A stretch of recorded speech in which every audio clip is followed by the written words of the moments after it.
All right, first and foremost, I have to give all praises to Yahweh Ba'Shem, Yahweh Shai.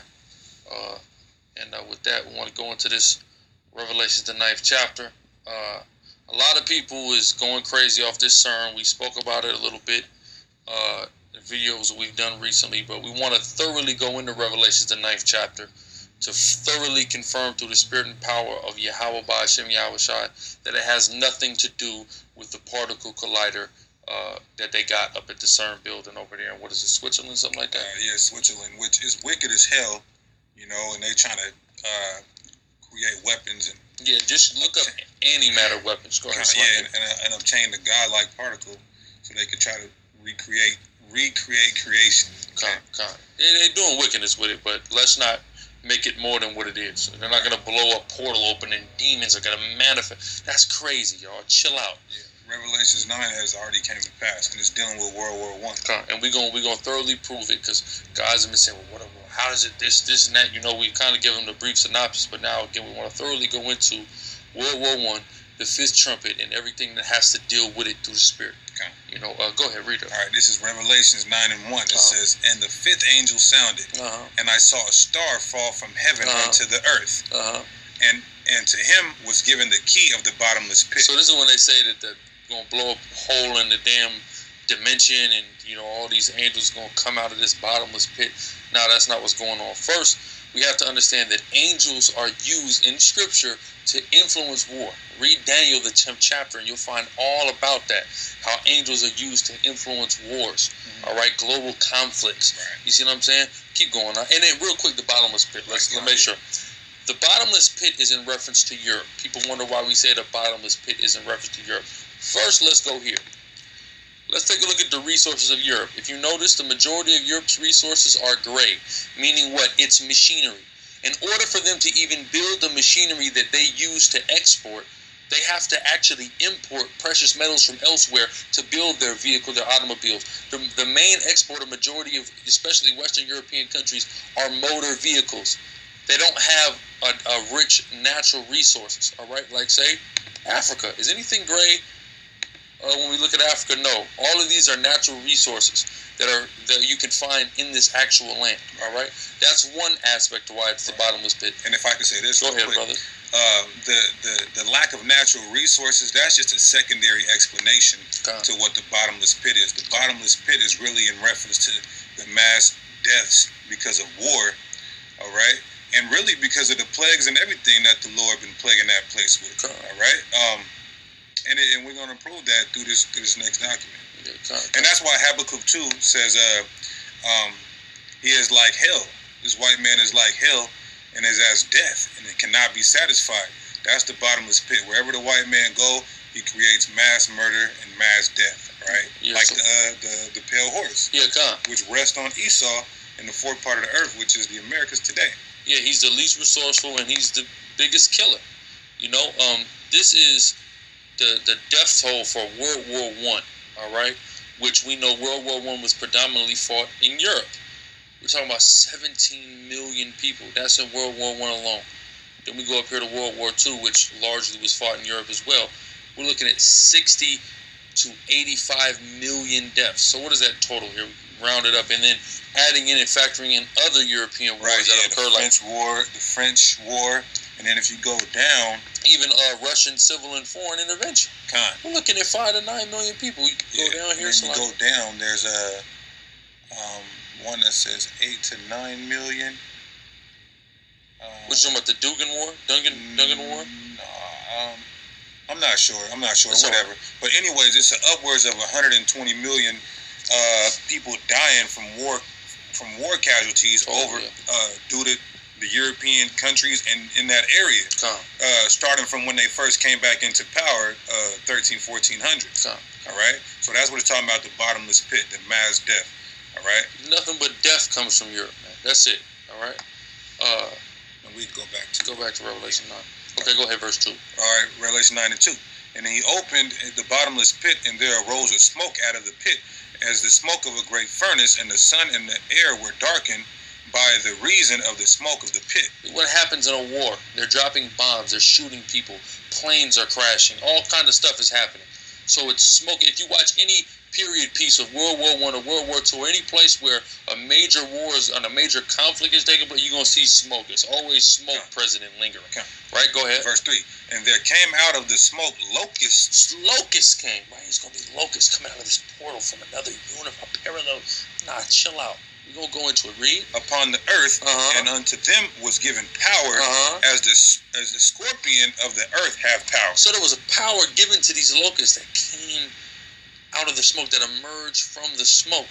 Yeah, as the scorpions dealing with, from the tail of these locusts, they're going to be hurting people or able to sting people, because that's what scorpions do. They sting with their tail. So these locusts were going to sting with their tail. That's dealing with the World War I plans. Brothers going to go into it.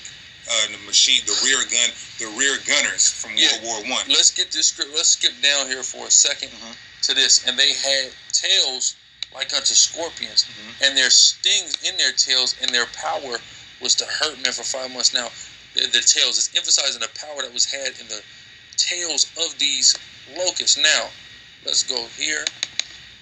Let's go here. Now, mind you, matter of fact, let's go to the plain picture first. Mind you, this is what's going on. All right, this is what you see in World War II. Right. John the Revelator. So like, I just want to say it so they know. This is actual pictures of. Yeah, these are actual pictures of what was going on during these wars, when the planes was in the air, right? John the Revelator was living in 2,000 years before they was thinking of planes, anything like that. So he's looking up at this, at what we're looking at right here, and he's trying his best to describe that. So what he said was locusts. Is that not an accurate description of what we just saw? Locusts in the air looks like a plague of locusts is in the sky. Okay, but these locusts were like scorpions. Why were they like scorpions? Because they had in their tail to do hurt. Now, let's go here. Play this video here. World War I. See that? Like the locusts. All right. Right. We got to remember the John the Revelator. This is 2,000-year-old prophecy coming to pass. All right. Yeah, he didn't know what to say. It was these jets, these planes. You know, he's explaining it the best way he can, and we clearly can see now when going back over the history what he was talking about. Right. Now we're going to see what it means with the scorpion and the tail. The power was in their tails to do hurt. All right? About to be right. You see that? This is what we call a rear gunner. He's flying. He's in the back with that thing drilling. You understand what I'm saying? With that machine gun, making it happen. That's what it meant when in their tail or in the back of the plane is where the hurt was, that they had power to do hurt, man. All right? Stinging them. Yeah, stinging them, man. With them 50 caliber shells. He was stinging. Look, he's going to sting something, man. Okay? So that's what the prophecy is talking about. This is what, John the Revelator was witnessing, man. All right? And he was just doing his best to liken it into terms that the people of that time could understand. All right?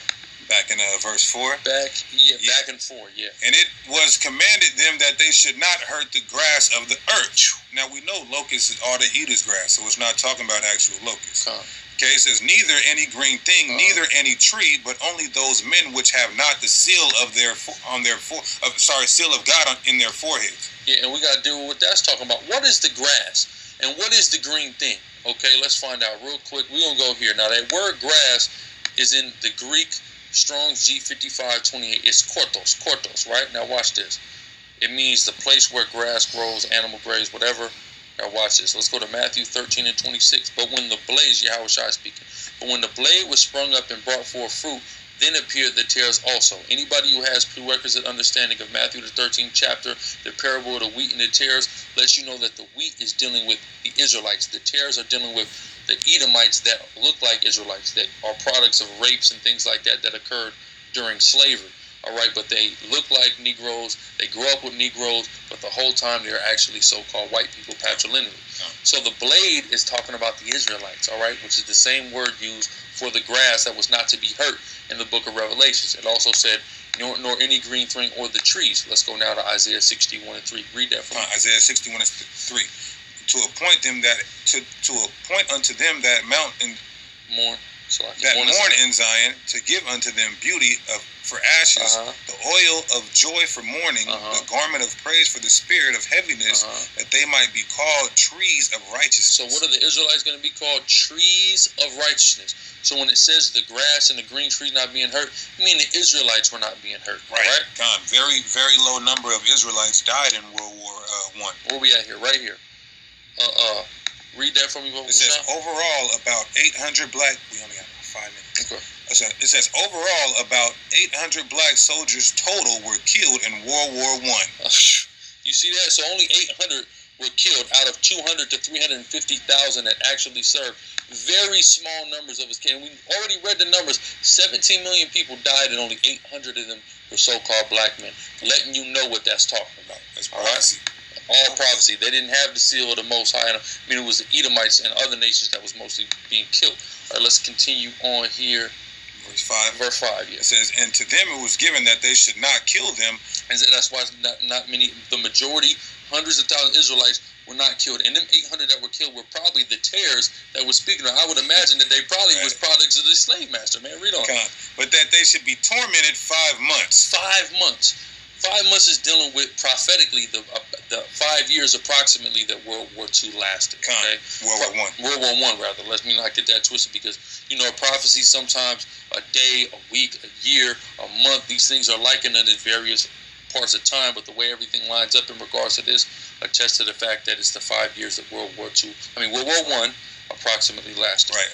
About 5 years. That's right. All right. It says, and their torment was as the torment of a scorpion, when he striketh the man, stinging them with that machine gun in the back. Go ahead. And in those days shall men seek death and shall not find it. You seen this in all them war movies, and people were screaming for their mothers. They wanted death. They weren't getting it. Right. And they didn't have sufficient doctors back then. So they were just hurting, man. Right.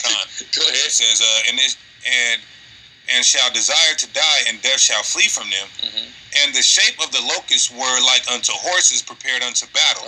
It's dealing with when you hear a stampede of horses. That's dealing with the engines or the motors in the planes, how loud it was. They had what? Horsepower, right?